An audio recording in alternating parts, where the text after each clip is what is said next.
Bueno, primero que nada, siempre hay una diferencia entre la salud pública y la salud privada. Es importante tener en cuenta el acceso a la demanda y el acceso a unas y a otras, ¿no? Si bien uno a veces tiene como interiorizado que la salud es una en este sentido del acceso y las posibilidades, y lo cierto es que, por lo menos en la salud mental, sobre todo está lo público y lo privado, ¿no? A veces trabaja el mismo profesional en ambas áreas, ¿no? Yo lo que te puedo decir, en parte a lo privado y muy poco a lo público, Está claro. igual hablo con colegas, por supuesto, pero que en cuanto a lo privado, obviamente la consulta baja, ¿no?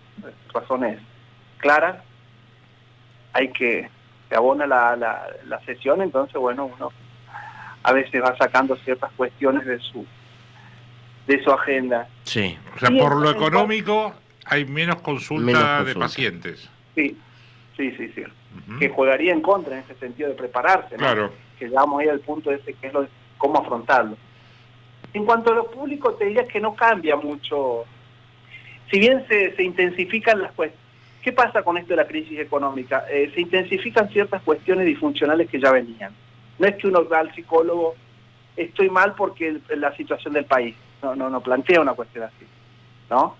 Se intensifican cuestiones de convivencia, cuestiones de quizá alguna fobia, algún ataque de pánico, alguna depresión.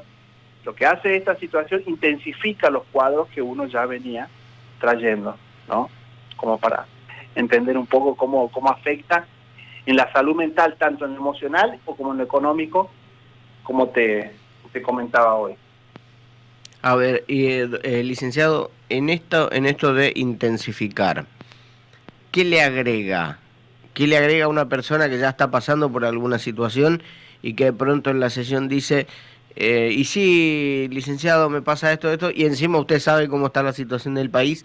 Bueno, ¿qué efectos tiene en una persona el saber si va a llegar a fin de mes o no saber en realidad si va a llegar a fin de mes? Perfecto. Eso me da paso al próximo tema, que es puntual de la salud mental. Lo que intensifica es la sensibilidad emocional. No. Ahora, ustedes saben que siempre yo hablo de la educación e inteligencia emocional. Entonces, una persona con menos recursos de inteligencia o educación emocional va a tener menos capacidad de afrontar crisis como esta. ¿Qué ocurre con la sensibilidad emocional? Y ocurre para los dos lados. O para dentro del individuo se vuelve más para adentro, un poco más inactivo, como más tirando una depresión, una introversión. Sí. O para afuera se vuelve una persona como hiperkinética, un poco maníaca, como se dice, y también un poco agresiva. Porque ahí la violencia sube cuando hay sensibilidad emocional, porque hay irritabilidad, entonces las reacciones son más impulsivas. Entonces eso afecta a la convivencia, a cualquier situación de convivencia y de vínculos que tenga. Y lo que pasa también cuando está muy alto el nivel de caos emocional interno en la persona, se toman malas decisiones. ¿Por qué? Al subir toda esta inestabilidad emocional, baja nuestra capacidad deductiva de análisis de la realidad. Entonces nos guiamos mucho por lo emocional que por el criterio de realidad concreto. ¿Se entiende? Sí. Guarda con lo emocional al momento de votar, por ejemplo, que es lo que se vio mucho en las PASO.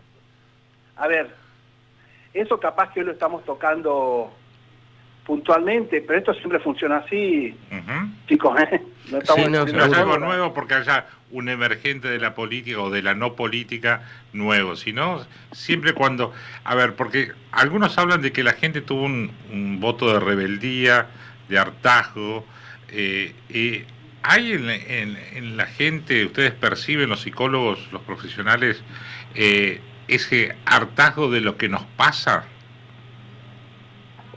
Justamente viene bien el ejemplo para esto que les venía explicando a nivel individual, también a nivel país. O sea, la sociedad ¿Quién votó más al candidato que salió con más votos?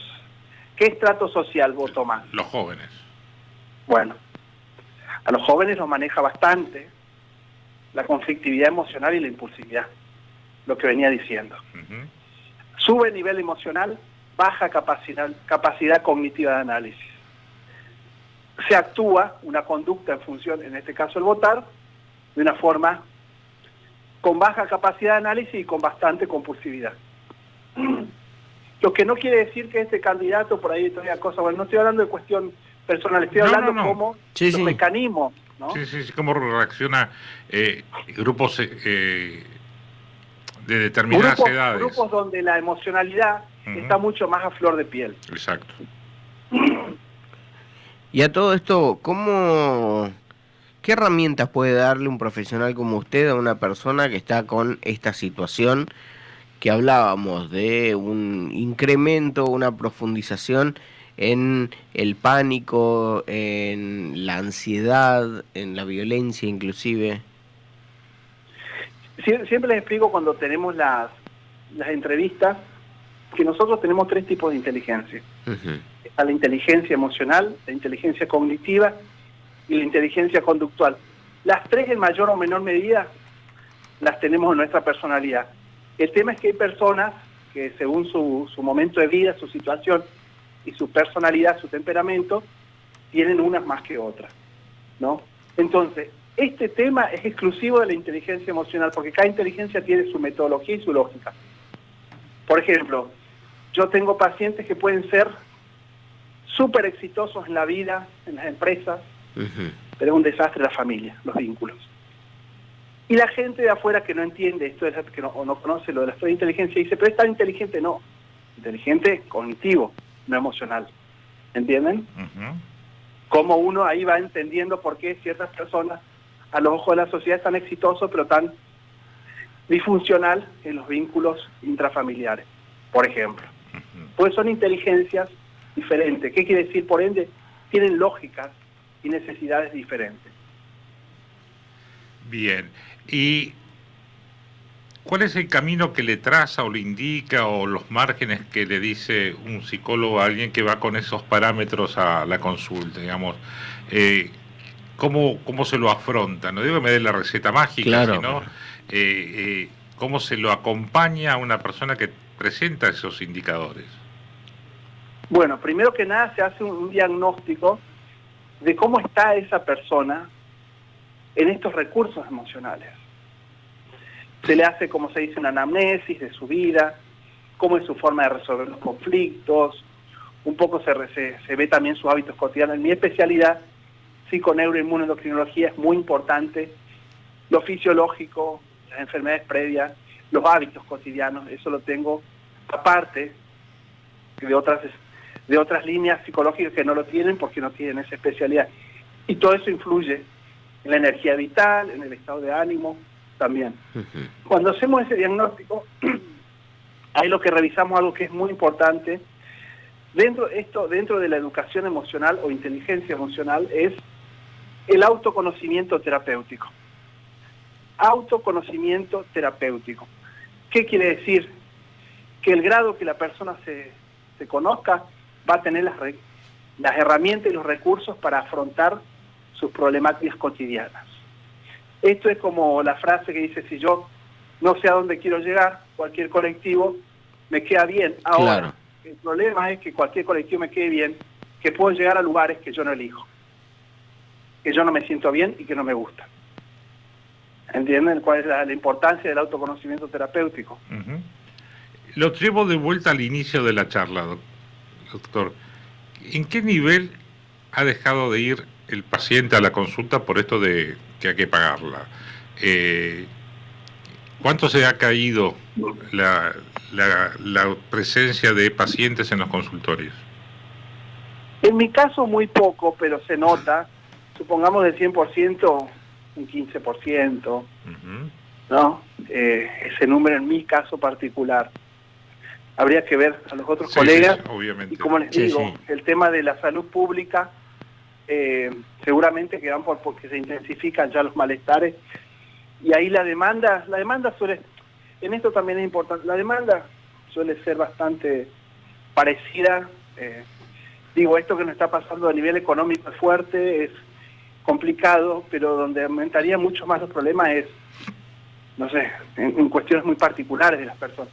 Muertes, accidentes. Sin duda. Sí, sí. El tema de pandemia fue un tema que subió mucho. Y sigue Ahí sí hubo un cambio. y siguen apareciendo aún hoy, a casi 2 años de la pandemia, al final de la pandemia, 1 año y medio largo, secuelas de la pandemia en la salud psicológica. Sí, siguen apareciendo.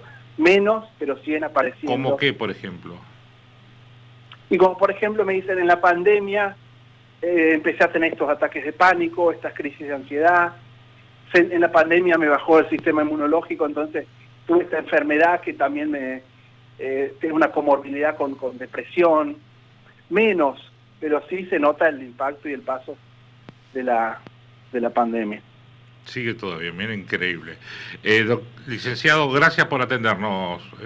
Muy amable. Acosta, Que tengan lindo día y bueno, estamos para cuando necesiten. No, muy amable por sus conceptos. Un día sería interesante tener un día acá en el estudio para sí, la verdad. extendernos un poco más sobre estos aspectos. Gracias, Acosta, muy amable.